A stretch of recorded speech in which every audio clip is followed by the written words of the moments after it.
ಮನುಷ್ಯನ ಹೃದಯದಲ್ಲಿ ಭಯದ ಸಾಮ್ರಾಜ್ಯ ನಿರಂತರವಾಗಿರುತ್ತದೆ. ಒಮ್ಮೆ ಸಂಪತ್ತನ್ನು ಕಳೆದುಕೊಳ್ಳುವ ಭಯ, ಮತ್ತೊಮ್ಮೆ ಅಪಮಾನದ ಭಯ, ಇನ್ನೊಮ್ಮೆ ತಮ್ಮವರನ್ನು ಕಳೆದುಕೊಳ್ಳುವ ಭಯ. ಆದ್ದರಿಂದ ಭಯದ ಇರುವಿಕೆ ಸ್ವಾಭಾವಿಕ ಎಂದೇ ಅನಿಸುವುದು. ನೀವು ಯೋಚಿಸಿರುವಿರಾ, ಯಾವ ಸ್ಥಿತಿ ಅಥವಾ ವಸ್ತು ಭಯದ ಹುಟ್ಟಿಗೆ ಕಾರಣವಾಗುವುದೋ ಅದರಿಂದಲೇ ದುಃಖ ಉಂಟಾಗುವುದೇ?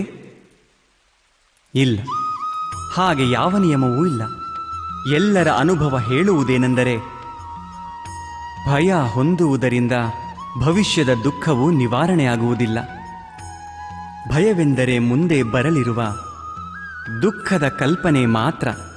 ವಾಸ್ತವದೊಂದಿಗೆ ಇದಕ್ಕೆ ಯಾವುದೇ ಸಂಬಂಧವಿಲ್ಲ. ಭಯವೆಂದರೆ ಕೇವಲ ಭಯ ಮಾತ್ರವೇ? ಭಯವೆಂದರೆ ಕೇವಲ ಕಲ್ಪನೆ ಮಾತ್ರ ಅಲ್ಲವೇ?